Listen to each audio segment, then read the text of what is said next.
आम आदमी पार्टी ने राज्यसभा सांसद राघव चड्ढा पर हमला बोला है।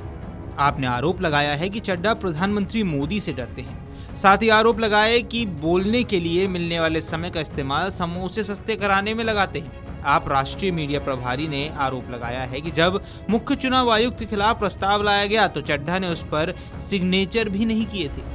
पार्टी ने गुरुवार को राघव चड्ढा को राज्यसभा में उपनेता पद से हटाने के लिए सचिवालय को पत्र लिखा था। साथ ही पंजाब से उद्योगपति से सांसद बने अशोक मित्तल को पार्टी से नया उपनेता नियुक्त किया गया। एक्स पर एक पोस्ट में ढांडा ने जोर देकर कहा कि चड्ढा पिछले कुछ वर्षों से डरे हुए हैं और पीएम मोदी के खिलाफ बोलने से हिचकिचाते हैं। आप नेता ने कहा कि पार्टी को संसद में बोलने के लिए बहुत कम समय मिलता है। इस सीमित समय में पार्टी या तो देश को बचाने के लिए संघर्ष कर सकती है या फिर हवाई अड्डे पर समोसे सस्ते करवाने की मांग कर सकती है। ढांडा ने आगे आरोप लगाया कि राघव चड्ढा ने संसद में मुख्य चुनाव आयुक्त यानी कि सीईसी के खिलाफ आपके प्रस्ताव पर हस्ताक्षर करने से मना कर दिया था, जबकि जब गुजरात पुलिस आप कार्यकर्ताओं को गिरफ्तार कर रही थी तब उन्होंने कुछ भी नहीं कहा। उन्होंने कहा कि हम केजरीवाल के सिपाही हैं और निडरता हमारी पहली पहचान है। अगर कोई मोदी से डरता है तो क्या वो देश के लिए लड़ेगा? संसद में पार्टी को बोलने के लिए बहुत कम समय मिलता है। इस समय में हम या तो देश को बचाने के लिए संघर्ष करें या फिर हवाई अड्डे में कैंटीन में समोसे सस्ते करवाने की मांग कर सकते हैं। गुजरात में हमारे सैकड़ों कार्यकर्ताओं को भाजपा की पुलिस ने गिरफ्तार किया। क्या माननीय सांसद सदन में इस बारे में कुछ कहेंगे? पश्चिम बंगाल में वोट देने का अधिकार छीना जा रहा है। जब सदन में सीईसी के खिलाफ प्रस्ताव आया तो भाई साहब ने उस पर हस्ताक्षर करने से मना कर दिया। जब पार्टी सदन से वॉकआउट कर दी तब वे मोदी जी के लिए अपनी हाजिरी लगवाने के लिए वहीं रुके हुए।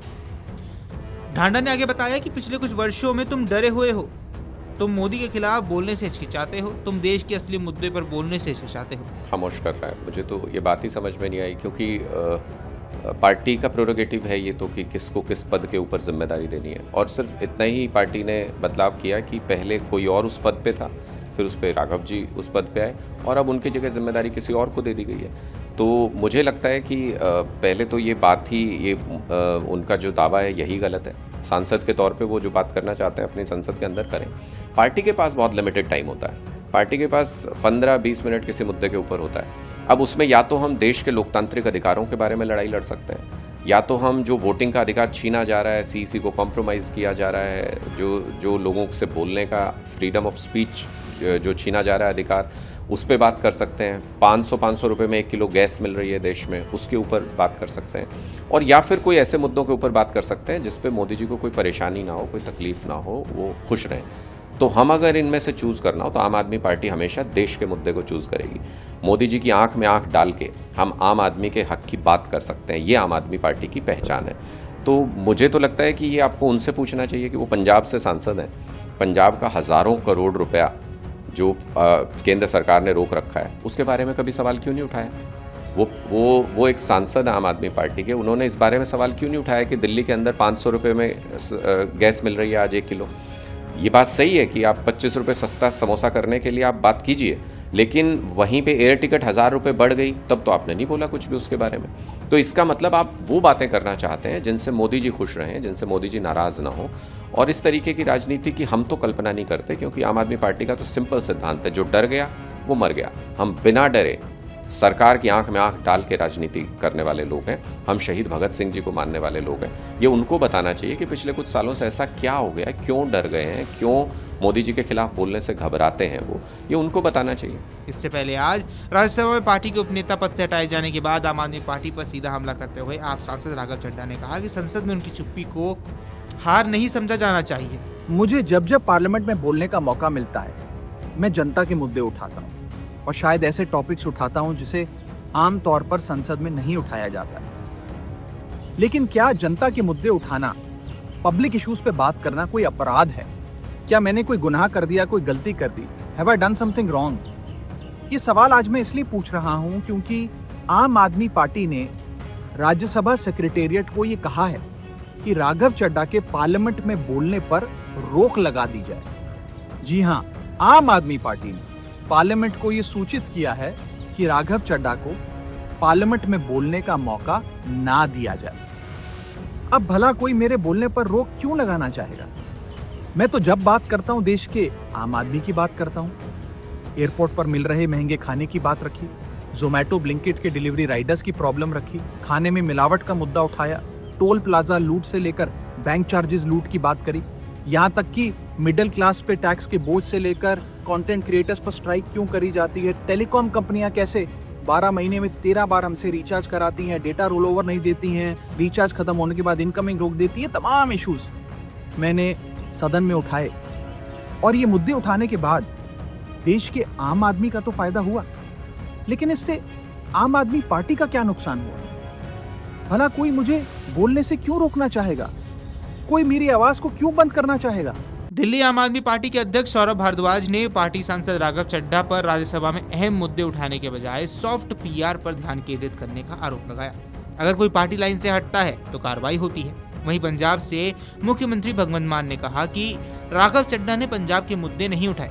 अगर कोई पार्टी लाइन से हटता है तो कार्रवाई होती ही है। केंद्र के पंजाब को रोके गए फंड का मुद्दा उठाया नहीं गया, समोसे का मुद्दा उठाया गया। मान ने कहा कि पार्टी का संसदीय बोर्ड का नेता बदलता रहता है। मैं जब संसद में था तब कुछ बदलाव किए गए थे, ये बदलाव होते रहते हैं। संसद में कई मुद्दे ऐसे होते हैं जब पार्टी को वॉकआउट करना होता है, लेकिन जब कोई सांसद नहीं करता तो वो व्हिप का उल्लंघन होता है, इसलिए उसके बाद कार्रवाई की जाती है।